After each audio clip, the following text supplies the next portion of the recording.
Alright, so became an EMT, continuing from my day at the hospital, history leading up to 1996, 97, 98. Well, I retained the skills and have, in the interim time since then, run into my fair share of random out-in-the-world experiences where those skills were needed. And so, emergency medical first aid skills, CPR, fucking mouth to mouth.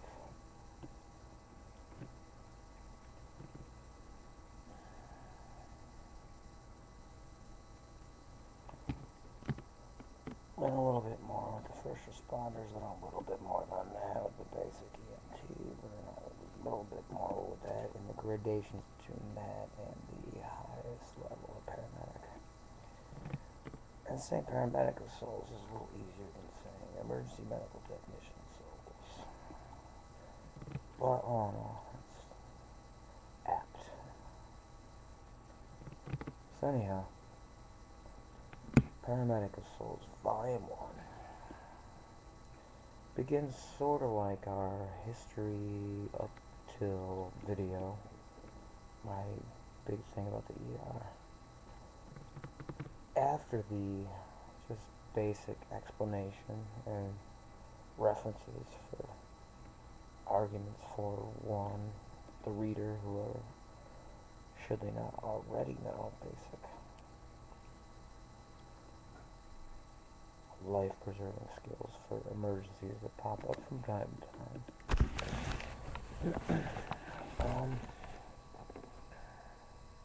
The argument's made that there's a motive for people to do that, and then kind of open up the question, why do we practice techniques of emergency science, emergency reactionary science, to salvage as expediently as possible a situation where human beings, most probably, or any life, can be preserved?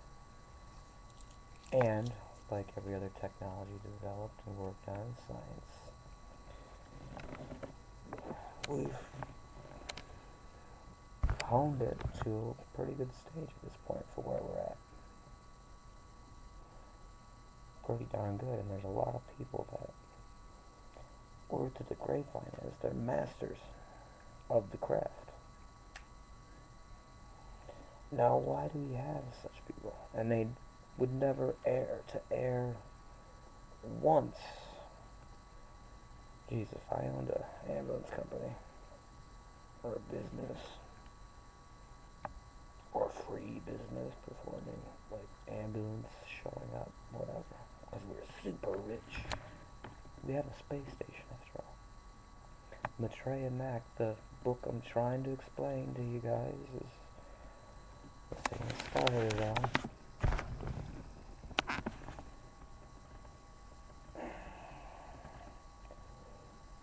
To go to a car crash, plane crash, or any sort of emergency where someone is in need of your saving skills,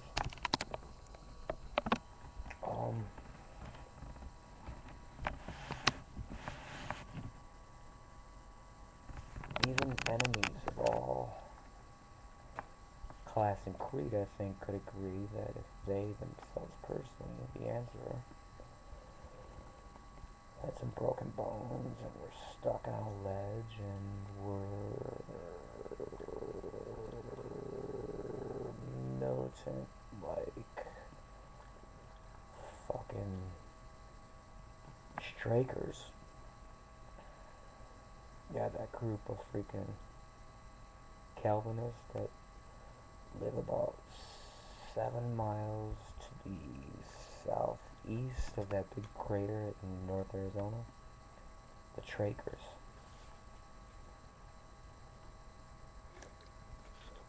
They believe in using Bible code, computer program interpretation of not just the Bible, but Moby Dick, everything. The morning paper, put through the Bible codes, mathematical paradigms or whatever. So anyhow, the very introduction, the prelude to the entire Paramedic of Souls, volumes 1, 2, and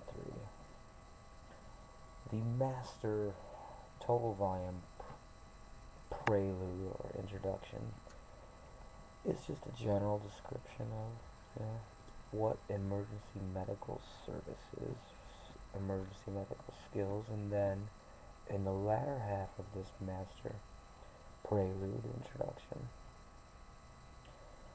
I asked a rhetorical question: why is it that human beings want to preserve life?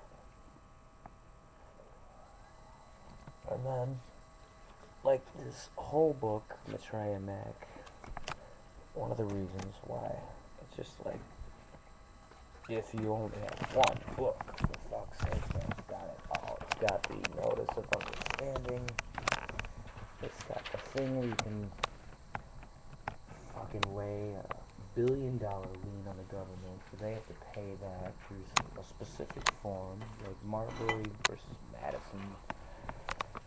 Get out of the city's worst case scenario. Justify like the intrinsic worth of the nature of good.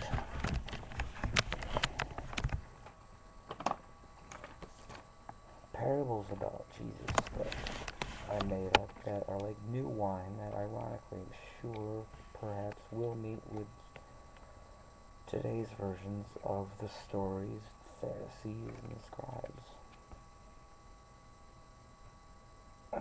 Pointing out a lot of things that I cannot figure out why. I'm jumping ahead here to a total overview of the first volume. Somebody else didn't think of it first. Like, what do you say specifically or generally Jesus was saying when he gave the parable of the talents? Or better yet, the buried treasure of great price. Obviously he spoke on many different levels. Parables of the highest, unparalleled order. Something going on with the guy.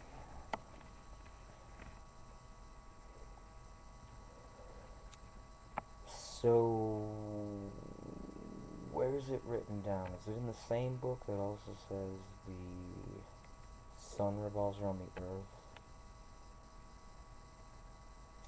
And if this is not cafeteria Catholicism, this is clearly contradictory / fallible by definition. Now I gotta go get my dictionary. Hold on. Still on the overview, trying to tie up the introduction and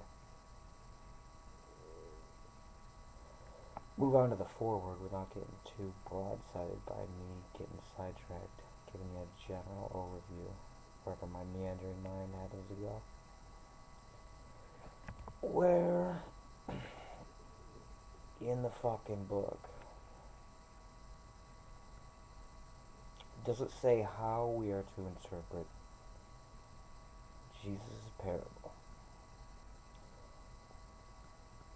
of the treasure buried that a man sells all his possessions for, of great price, to attain the field? We get lots of interpretations, but there is no law that anyone can establish, has established. It's not pointed out in the whole e-Bible. The righteous parts of the Bible, by the way, I'll just note quickly, are off limits from my, at times, what will be, and you've been warned, complete full frontal, like, attacks of, like, a bunch of things no one's ever thought about with regard towards the word and definition of infallible.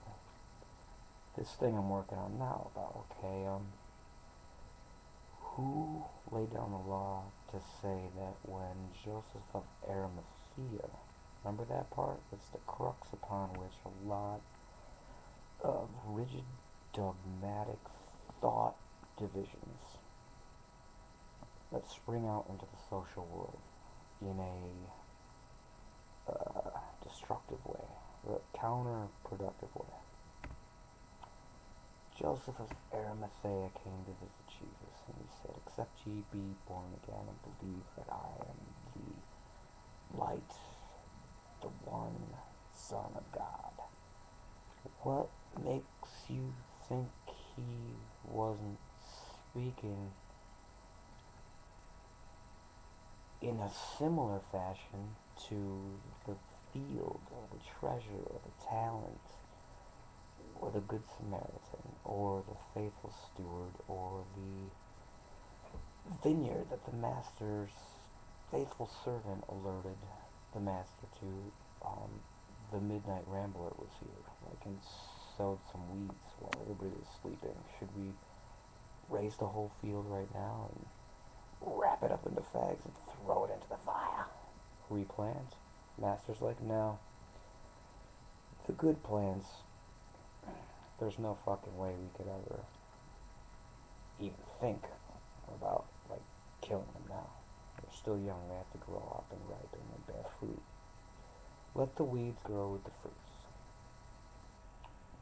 You know what he's talking about. Like, in your own life, perhaps, on a personal situation level, or on a general level of the world, good and evil, maybe. Could be a lot of things that, like, that parable. Genius. There's something about the guy. Whether you're Christian, or you're just, like, fucking beyond the age of 7, and think about it. So, who is the presumptuous one to carry on from this moment forward, claiming to know exactly, with authority, to make it a final definition of what it meant when Jesus said, "I am the way, the truth, and light, unless you believe in me"? Now, I'd like to cut straight over the cool and kind of funny drunken biography, which is the foreword that precedes chapter 1, and just jump right into chapter 1, right over the Gil and Greta Galuli parable that I made up. We'll get back to it because it's important. But in chapter 1 of the New Copernican Christian Quantum League, after the Gil and Greta parable, I'm like, okay, an atheist. Now, I can't be made to believe, no matter how many people give me pamphlets, like, it's still intimations of eternal damnation, that the Kool-Aid jug logo mascot dude is God. Like, if such a thing happened somewhere. Probably has. It'd be fucked up. Actually, that'd be kind of neat. In my consciousness, I cannot be... There's just no way. You cannot coerce a consciousness that does not believe beyond what it is cognizant as real is. Do you know what I mean? So imagine an atheist who's was raised by good, righteous, beautiful parents that instilled him good values, service to humanity, but his interpretation was such that, you know, maybe his parents were adopted, and, like, when the kid was, like, 8, the dad got leukemia and died, and for some reason the church wouldn't let him be buried on, like, sacred ground. The kid grows up, he's an atheist. Maybe he's not even aware that that has anything to do with it, or maybe it doesn't have anything to do with it. He just, like, finds it implausible that Saturnalia, like a bunch of virgin mythological gods of the past, born in the same day, give or take a couple days, like, fucking came back from the dead, like, elusives, the mystery religions, man, they're all there, they precede Jesus, Orpheism, like, fucking, the Eleusinian mysteries, Zeus, Moose Magoose. So anyhow, trying to keep my brain wrapped up into an all-encompassing focus. The atheist who looks out into the world, he's educated, he's scientific, he's empirical, feels love, has good, has fun, has a girlfriend next to him who is from the Baha'i religion. Now look up Baha'i, but basically all religious systems and spiritualities are fruits off the same tree, says Baha'u'llah of the Baha'i faith. Which is pretty darn cool. It hasn't got a lot of attention yet, and whatever. She's a Baha'i, like, they respectfully disagree as adults, but they carry on an intellectually, like, invigorated relationship with each other, so not unlike in the movie Ghost, she's walking on the street with him. It's a dark part of the city. All of a sudden, an assailant comes up out of nowhere in a split second, and fucking, like, there's no time to think, like, give me your fucking money now, like, you dead, motherfucker. And the atheist, all of a sudden, like, sees this happening. Came out first, closest to his girlfriend. He tersely would, like, fucking, you have enough time to algebraically expedite your limbs in space-time in the simplest way, in the direction that would be most likely to get her out of the way and distract that guy at the same time without even thinking about it. He's right in front. The guy just... The atheist dies right then and there.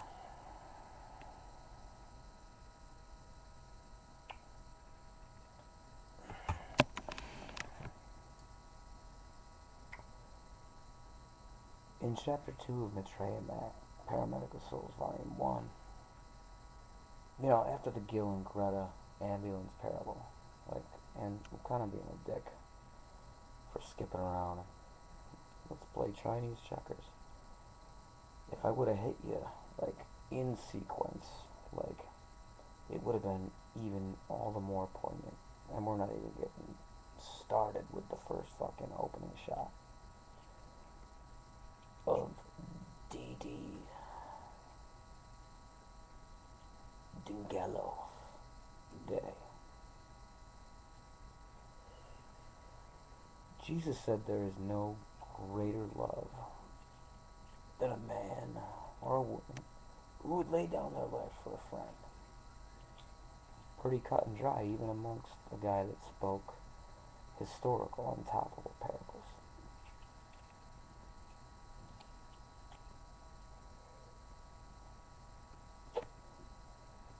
So, if you know anything about Jesus, you went to Bible camp last summer, kids, think about the things he said about, like, kindness and doing good in a world of unforgiveness, and, like, it's just the right, it's the good, it's, like, fucking intrinsically the best. The physical world, and Gnosticism has a lot to say about this, a lot baser, a lot grosser, a lot harder, a lot, like, far from the intended goal, bullseye, ideal. Let's just say that existence and consciousness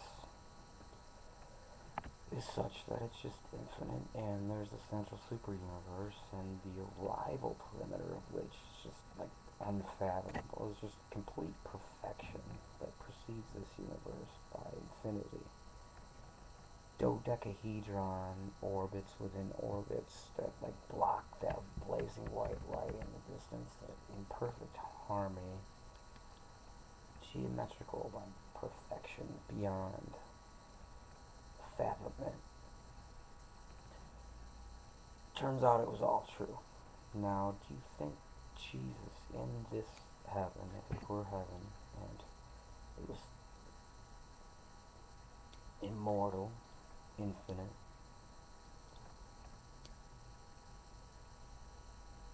if there was a big assembly of quadrillions, sextillions of beings from all different provinces of known creation and unknown creation, assemble, and he's up on stage, and he's like, all of a sudden, because they have infinity, like, the question and answer address between him and the arriving beings and the beings of heaven, it's like, what about that atheist guy, man? Like, remember, he, like, jumped in front of his girlfriend because he loved his girlfriend. She was a fucking, like, agnostic, like, pretending to be a fucking Baha'i. And she's here too, man. Like, you did say there is no greater love. Oh, I did say there is no greater love. I mean, that's one of your more, like, cut and dry pronouncements, and it's true. Everybody knows it is. It's even, there is an even better love. Like, someone who would lay down their life for someone they don't even know. That's right, too. So, like, let's consider this guy's life. And since we got infinity, let's bring up the 1,000 closest lives lived by born-agains who actually in their mind, even though they got their name technically wrong, said what they thought was your name in the intuitive consciousness of their inner self. Exactly what you said when Joseph of Arimathea, except you become born again. Well, here's the deal, and they kind of missed the point until my man Gary showed up on the scene. Who's to say born again doesn't mean, for an atheist, that righteous milestone of a moment in their lifetime wherein something solidifies in their being. Maybe it's always been there since the age of 5, or maybe it's like a moral development in the crucible of mortal existence whereby, like I kind of did in the spring of 1996. I remember it was the morning of my grandma McMenamin's birthday. The sun was coming up and I heard Rush's 2112, having a peak experience. And just when it got to the part where it's like, dun, dun, dun, dun, dun, I had like this vision of all the people that love freedom and the good as a secret, invisible church holding hands, and like, that's when they were revealed to me right in that part of 2112. Anyway.